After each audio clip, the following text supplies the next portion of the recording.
నమస్తే, నేను సిరి. అమెరికాలో అయితే అదానీ పైన అవినీతి కేసు అయితే నమోదు చేశారు. ఇంతకీ అక్కడ మరి ఏం జరిగింది, ఎందుకు ఈ కేసు పెట్టాల్సి వచ్చింది అదానీ పైన అనే అంశాన్ని మనకి వివరించడానికి మనతో పాటు ఉన్నారు ప్రముఖ రాజకీయ విశ్లేషకులు అంకమరావు గారు. నమస్కారం సార్. నమస్తే అమ్మా. సార్, ఇప్పుడు చూస్తుంటే అదానీ పైన అవినీతి కేసు అక్కడ నమోదు చేశారు. అండ్ ఇక్కడ చాలా కేసులు ఉన్నాయి, ఇక్కడ నుంచి అక్కడికి వెళ్ళారని చెప్పేసి చాలా వరకు అంటున్నారు. మరి అక్కడ కూడా అవినీతికి పాల్పడ్డారంటే, కేసులు నమోదయ్యాయంటే ఇలాంటి పనులు చేస్తుంటారు సార్ అసలు? అంటే ఇక్కడ గమనించుకోవాల్సిన అంశం ఏంటంటే, అమెరికాకు సంబంధించి వాళ్ళ స్టాక్ ఎక్స్చేంజీలో లిస్ట్ అయిన కంపెనీలకు సంబంధించి ఏదైనా ఇలాంటి ఫిర్యాదులు వస్తే వాళ్ళు విచారించడానికి వాళ్ళకి అవకాశం ఉంది. ఇది గమనించుకోవాల్సిన అంశం.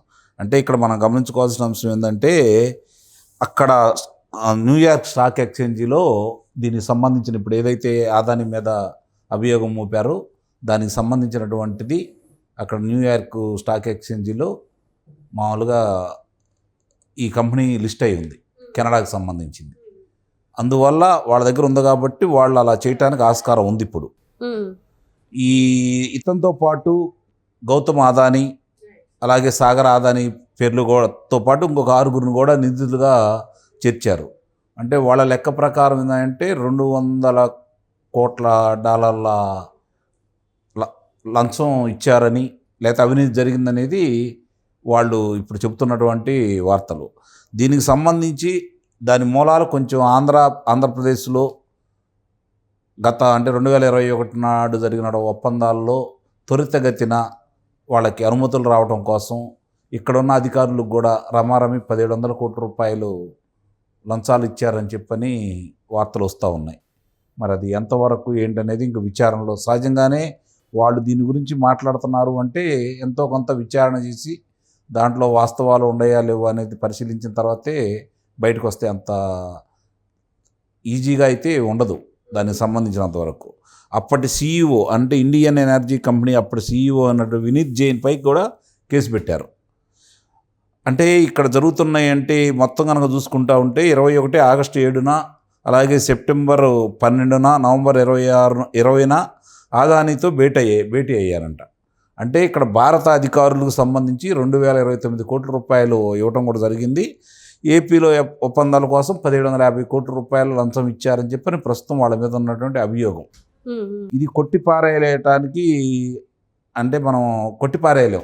ఎందుకంటే గత ప్రభుత్వం 2019 నుంచి 2024 వరకు అధికారంలో ఉన్నటువంటి ప్రభుత్వం ఏదైతే ఉందో అది వైఎస్ఆర్సీపీ ప్రభుత్వం, జగన్మోహన్ రెడ్డికి సంబంధించింది. పీపీఎల్ ఒప్పందం రద్దు చేసుకున్నప్పుడే అతని మీద ఓసారి ఇది మంచి పద్ధతి కాదని చెప్పి కేంద్రం కూడా హెచ్చరించడం కూడా జరిగింది. మరి అలాంటిది ఇప్పుడు ఈ జరుగుతున్న దాంట్లో మనం కొట్టిపారవేయలేం. ఆ ప్రభుత్వం నిస్సందేహంగా ఉంది అనేది మనం నమ్మకంగా చెప్పుకోవడానికి ఆస్కారాలు అయితే కొన్ని కనపడతా ఉన్నాయి. ఇప్పుడు అదానికి సంబంధించి ఉత్తరాంధ్రాలో మరి ఉక్కు పరిశ్రమకు సంబంధించిన వాళ్ళు కావచ్చు, ఆ పోర్టుకు సంబంధించిన వాళ్ళ విషయంలో కావచ్చు, కొన్ని విషయాల్లో ప్రభుత్వం అండదండలుగా ఉండి వాళ్ళకి మేలు జరిగే విధంగా కొన్ని కార్యక్రమాలు చేసింది. కాబట్టి ఇది భారతదేశంలో జరుగుతున్న అంటే ఇది భారతదేశానికి కూడా చెడ్డపేరే కదా. ప్రపంచ దేశాల్లో ఇప్పుడు భారతదేశానికి కూడా చెడ్డపేరు. ముఖ్యంగా అది ఆ మూలాలు ఆంధ్ర రాష్ట్రంలో ఉన్నాయని చెప్పి కనపడటం అంటే కొంచెం ఇబ్బందికరమైన పరిణామాలే. అంటే ఇదంతా కూడా అప్పుడు గత ప్రభుత్వ హయాంలో జరిగిన దాని గురించి అనేసరికి ఆల్రెడీ ఇక్కడ ఏపీలో ఏంటంటే ఆల్రెడీ అవినీతి జరిగి రాష్ట్రం చాలా వెనుకబడింది అని చెప్పేసి కొన్ని జరుగుతూనే ఉన్నాయి.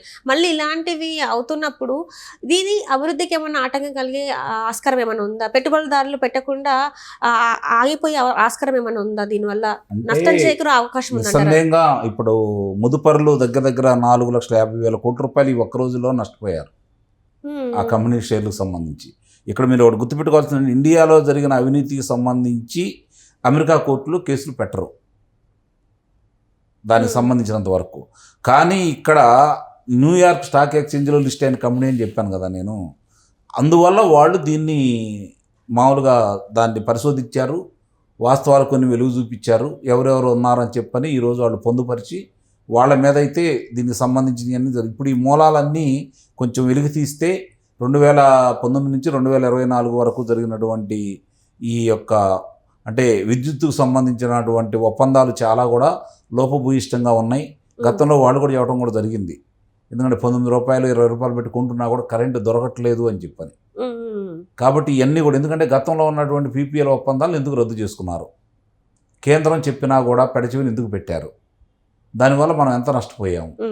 ఇప్పుడు ఈ అంశాలన్నీ కూడా ఇప్పుడున్న ఈ ప్రభుత్వం దీన్ని తక్షణమే అంటే అక్కడ న్యూయార్క్లో జరుగుతున్న దాన్ని ఏం జరుగుతుందో విచారణ తెలుసుకొని వీళ్ళు ఇక్కడ ఉన్నటువంటి అధికారులు ఎవరైతే దాంట్లో పాత్రదారులు ఉన్నారో సూత్రధారులు ఉన్నారో ఎవరెవరికైతే లంచాలు అందినయో వాళ్ళు చెప్తున్నవన్నీ వాస్తవాలా కాదా, లేదంటే అబండాలు ఏమైనా చేస్తున్నారా, దీన్ని ఇప్పుడు ఈ ప్రభుత్వం కూడా దీన్ని మాత్రం అసలు ఎట్టి పరిస్థితుల్లో కూడా వదిలిపెట్టకుండా, ఎందుకంటే వాళ్ళు చెప్పారు అంటే అమెరికాకు సంబంధించిన పోలీస్ శాఖ వాళ్ళు విచారణలో తేలి వాళ్ళు చెప్పారు అంటే ఎంతో కొంత నిజం ఉందని చెప్పి భావించాలి. ఎందుకంటే గత ప్రభుత్వం చేసిన నిర్వాహకం కూడా దీన్ని కొట్టిపారేయలేం కాబట్టి మనం అనుమానించాల్సి వస్తుంది, నమ్మాల్సి వస్తుంది. గత ప్రభుత్వంలో జరిగిన అవినీతికి సంబంధించి అన్ని కుంభకోణాలన్నీ బయటపడుతున్నాయి కాబట్టి ముఖ్యంగా ఈ విద్యుత్కు సంబంధించిన దాంట్లో చాలా అవినీతి జరిగిందని చెప్పని ఈ కూటమి ప్రభుత్వం కూడా మన శ్వేతపత్రం కూడా విడుదల చేసింది. దాంట్లో ఇది కూడా ఉందని అయితే నేను భావిస్తున్నాను. అంటే ఇక్కడ చూస్తున్నట్టయితే మీరు చెప్పారు ఖచ్చితంగా 2019 నుంచి 24 వరకు అని చెప్తున్నారు. సో 2019 నుంచి 24 వరకు అంటే అనేక కుంభకోణాలతో పాటు ఈ విద్యుత్ది మీరు ఏదైతే అన్నారో దొరకట్లేదు అని చెప్పేసి దీంట్లో ఇది చూపెట్టి ఏం చేశారంటే ఇక్కడ ఇలాంటివి వాటికి పాల్పడ్డారు. ఈ సోలార్ అంటే ఇప్పుడు అనుమతులు వచ్చినాయి అనుకోండి, ఏదైతే పరిశ్రమ ఉందో విద్యుత్ పరిశ్రమ ఉందో దానికి అనుమతులు వచ్చినాయి అనుకోండి, అనుమతులకు వచ్చినప్పుడు అధిక ధరలో అమ్ముకుంటున్నారు కదా, అదే లాభాలు వాళ్ళకి. ఇప్పుడు లక్ష కోట్ల రూపాయల లాభం వాళ్ళకి వచ్చింది అనుకోండి, దీని మీద ఆ భారం అంతా పడేది ప్రజల మీదే కదా. వాళ్ళు 30-40 వేల కోట్ల రూపాయలు లంచాలు ఇస్తున్నారు. అంటే వాళ్ళకి వచ్చే లాభాల్లో వాటాలు ఇస్తున్నారు తప్ప వాళ్ళ ఆస్తులు అమ్మైతే ఇవ్వట్లేదు కదా. కాబట్టి ఇది గమనించుకోవాల్సిన అంశం. అంటే అవినీతికి ఆస్కారం ఎక్కడ దొరికింది, వాళ్ళు చేయడానికి ఆస్కారం ఎక్కడ ఉంది అంటే వాళ్ళు అధిక ధరలకి ప్రభుత్వం కొనడానికి ఒప్పందం చేసుకున్నప్పుడు దాంట్లో వాళ్ళకి లాభాల్లో వీళ్ళకి వాటాలు ఇస్తున్నారు.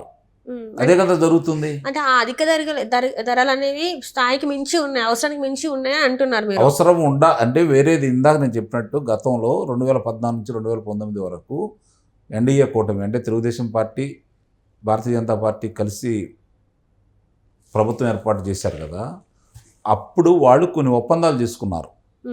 సోలార్ కావచ్చు లేకపోతే వివిధ విద్యుత్తు సంబంధించినటువంటి సంస్థలతోటి. అప్పుడు ఈ ప్రభుత్వం రంగంలోనే రివర్స్ టెండరింగ్ పేరు మీద పోలవరాన్ని ఏ విధంగా అయితే చేసిందో అలాగే దీన్ని కూడా అలానే రద్దు చేసింది, ఏదైతే ఫస్ట్ చేశారో. అవును. కాబట్టి దాంట్లో జరిగిన అవినీతి ఇది భావించాలి మనం. అంటే వీళ్ళకి కాకుండా వాళ్ళకి ఇస్తున్నారు అంటే వాళ్ళు దీంట్లో ప్రోత్సహించారు, వాళ్ళని అధిక ధరలో కొన్నారు కాబట్టి. దానికంటే తక్కువ గనం తీసుకున్నట్టయితే ఆ ప్రభుత్వం మంచి చేసిందని చెప్పి మనం భావించాల్సి వచ్చేది. అంటే తెలుగుదేశం భారతీయ జనతా పార్టీ కూటమి ప్రభుత్వం కనుక ఏదైతే విద్యుత్ ధరలు పెట్టిందో దానికంటే తక్కువ గనక ఈ ప్రభుత్వం కనుక తీసుకొచ్చినట్టయితే నిజమే కదా, రాష్ట్ర ప్రజల మీద భారం పడకుండా తక్కువ తీసుకొచ్చింది, ఆ ఒప్పందాలు రద్దు చేసుకుంది అంటే మనం ఒక అర్థం పరమార్థం అనేది ఉండేది. అలా కాకుండా అధిక ధరలకు కొని ఆ భారాన్ని ప్రజల మీద పంపారు కాబట్టి మనం అనుమానపడాల్సి వస్తుంది. గతంలోనే దీని గురించి మాట్లాడుకున్నారు కాబట్టి ఇప్పుడు సాక్ష్యాధారాలతో బయటకు వస్తున్నాయి కాబట్టి ఈ కూటమి ప్రభుత్వం చంద్రబాబు నాయుడు గారు, పవన్ కళ్యాణ్ గారు, అలాగే పురంధేశ్వరి గారు వీళ్ళందరూ కూడా దీని మీద కూర్చొని వాస్తవాలు బయటికి తీసుకొచ్చేసి ప్రజలకు వివరించేసి దోషులకు శిక్ష ఇస్తే రాష్ట్రానికి చెడ్డ పేరు లేకుండా పోతుందని అయితే నేను భావిస్తున్నాను. Thank you so much. Thank you.